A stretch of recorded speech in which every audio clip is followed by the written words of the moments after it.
So obviously you played defensive back at Alabama, and you were in that era where you played for both Jeremy Pruitt and Kirby Smart. Jeremy was your defensive backs coach. Kirby Smart, obviously, your defensive coordinator. So you've kind of had the best of both worlds at Alabama. When this defensive coordinator job opened up, your first thought was what? Bring Pruitt back as quick as possible. Coach Pruitt and I go way back. He was actually my coach at Hoover before he went on to Alabama. He actually convinced me I was going to quit football after my eighth grade year. Going into high school at Hoover, I was still playing basketball, baseball, football, all three.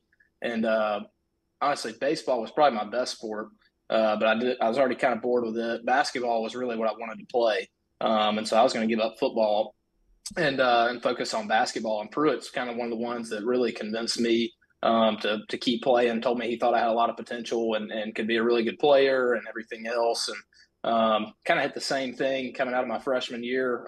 Was still wanting to play basketball, and we had unfortunately didn't even make the playoffs in basketball that year, and they fired our whole coaching staff, and we'd just gone undefeated in football. So kind of made it a little bit easier decision, but he kind of swayed me to do that. So Pruitt and I go way back, and I think the world of him, and I think he is by far and away the best hire we could make for that position at Alabama right now. I think that we honestly need him to some degree, if you're asking me. We seem to have lost our mojo a little bit, and when you've already brought up the comparison to Kirby and Georgia. I mean, it pains me to say this, but Georgia this year looked like who we used to be, kind of over the course of the years in the Saban era, when you're looking at just the total dominance really of the program and on the field and off the field, and just the whole aura around the team, and the physicality they play with, the discipline they play with. And now obviously, let's add some context. Alabama was still only 2 plays away from going undefeated and going into another playoff. So, not trying to take that away from them, and certainly think that it would have been interesting to see what they could do with that extra bit of time to prep. And clearly they came really prepared to play in that bowl game. But we didn't. We lost 2 games, and there were also a few. We were a few plays away from losing a few more games too. So that could go either way. And that's the biggest thing to me. We just don't have that dominance factor that I feel like we've had, that we've grown accustomed to in the Saban era. And Georgia really, when you looked at their schedule last offseason, you kind of looked top to bottom of who they're playing, and it was like, well, they're going to get challenged one time this year, maybe with Tennessee, right? It was like there's that one game on the schedule kind of circling. They may get tested this year. That may be the game where somebody can get them. Otherwise, they'd probably run the table.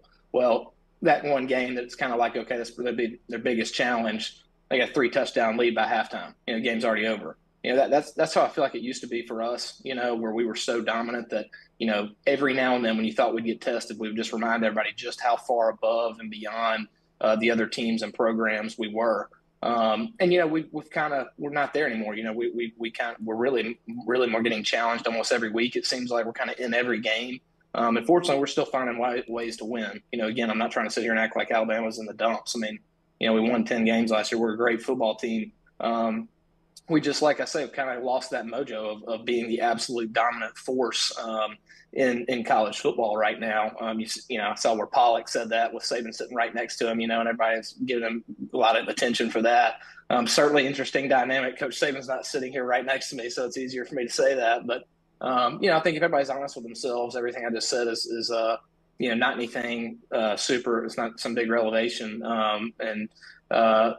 It's just going to be interesting for me to see how we proceed from here. And I do think that, to answer your question, I think that Pruitt is the best answer for us to try and get back that edge, get back that dominance factor, and really figure some things out defensively to where when we're scoring 50 points a game on offense, we're not going to wonder if we're going to win the game or not.